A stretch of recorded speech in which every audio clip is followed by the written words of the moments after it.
Mencerang bak ke jelau Conrad ke sangma mentak ke sengila pelait pait bak santeli ki bos elektrik ki ban yai ban kamai hasra shillong. Ya kini ki bos layo nak sokal pedeng lemba ke skim PM Iber Seva Scheme.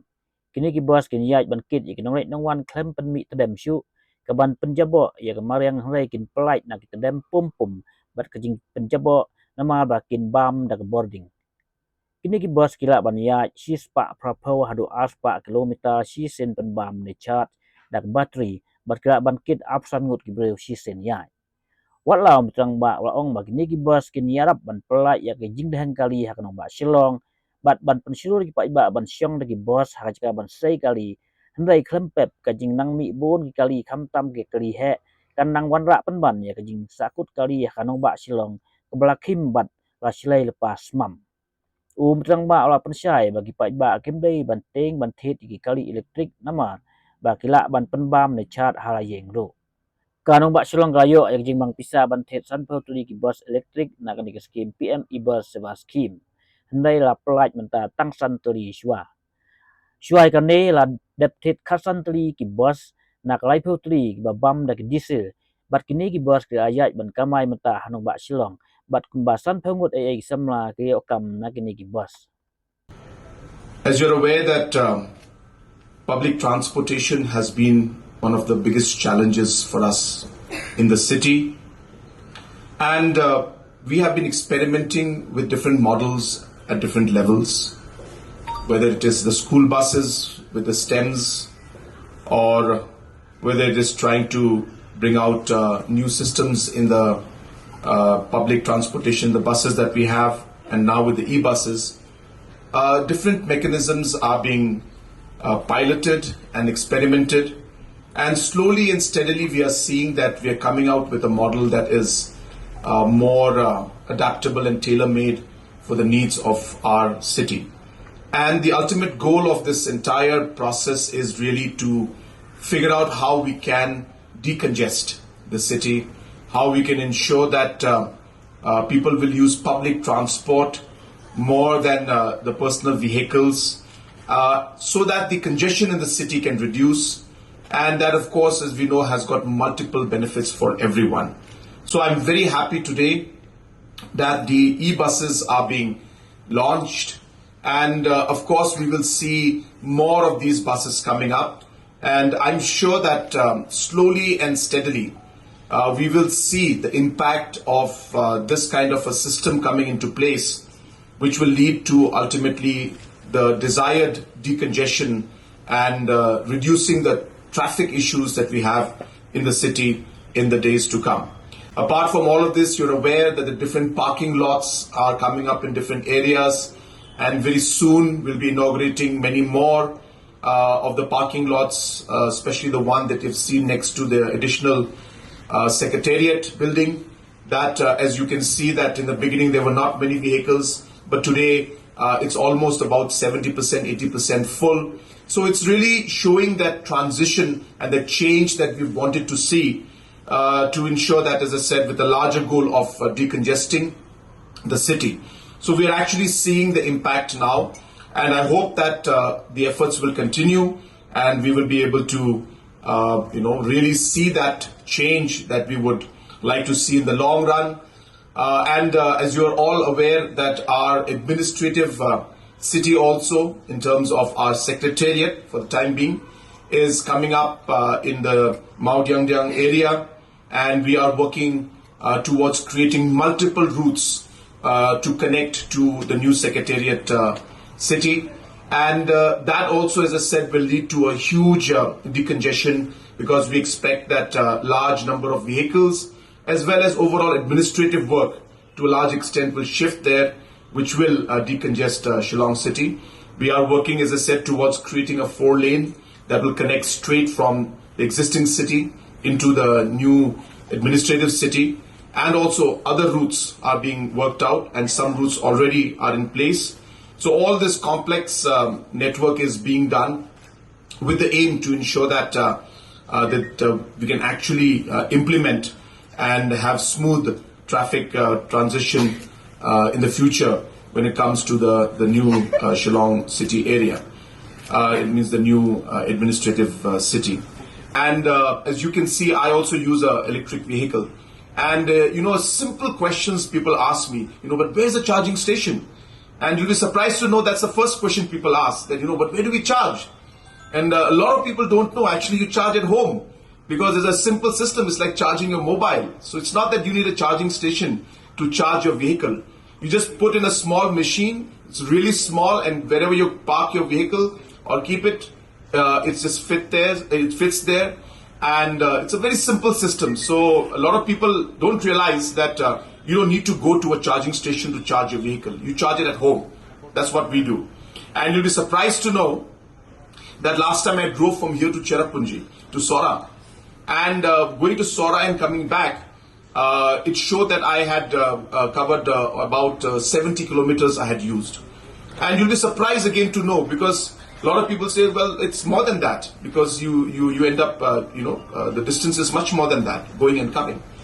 And I was telling people that if you drive it yourself, because I drove myself, is that the electric vehicles, it's quite amazing, because when you're going downhill, it actually recharges. So if you actually leave the accelerator and don't press the brake and allow the friction to slow down the vehicle, that friction is actually recharging your vehicle.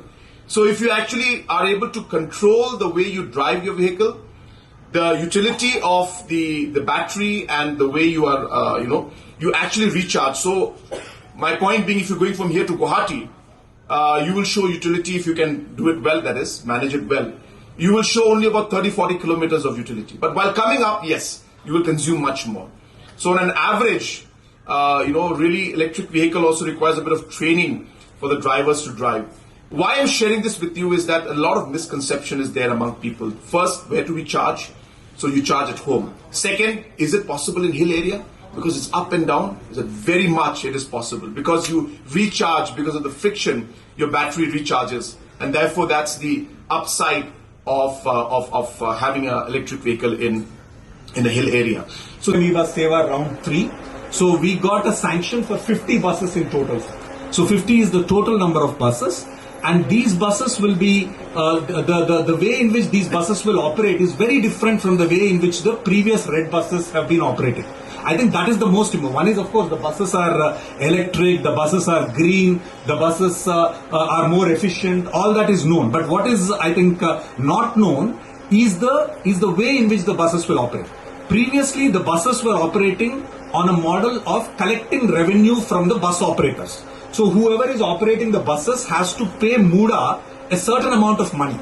So which means the bus operator will go and stand in places only where there is business. Because they will all go to Police Bazaar, they will all go to Khapngiah, but they will never go to the underserved areas. Because obviously there are not that many passengers there.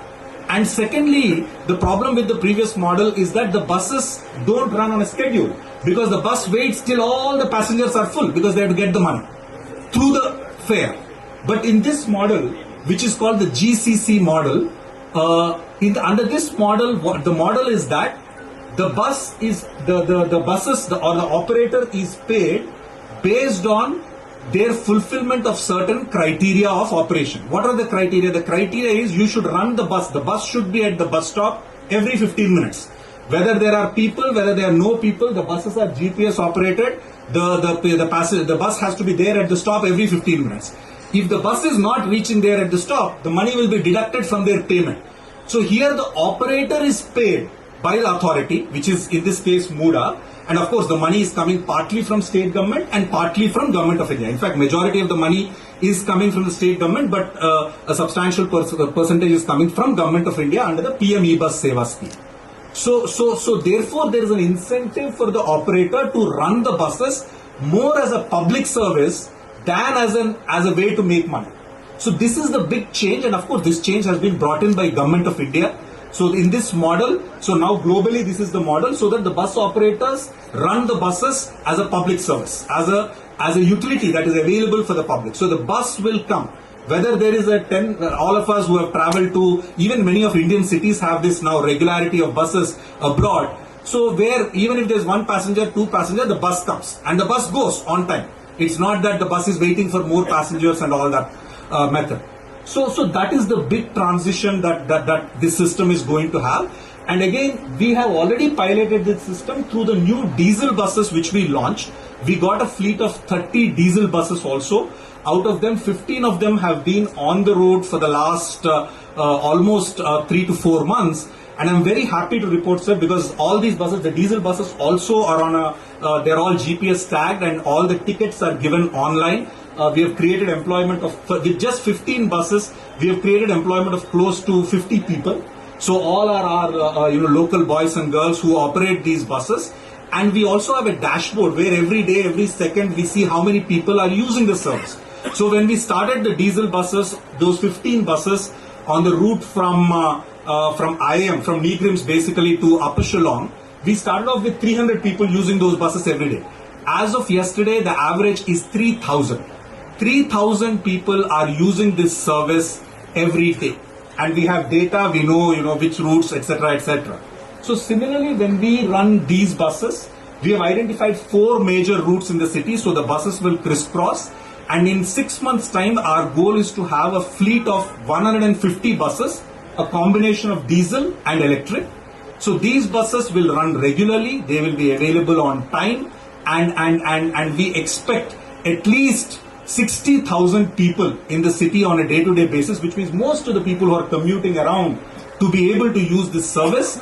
And obviously this will, the level of efficiency that it can bring in. And of course, we all know these are very comfortable buses. They also have air conditioning, both the diesel buses and the electric buses. So I think this is our humble effort to make life better for the people of Shillong, especially people who are commuting from the peripheral areas to the core of the city. So they have to pay a huge amount of money, as you know, waiting for taxis, both wasting time because time is also money, and also not traveling comfortably. So I think a number of problems are going to be solved by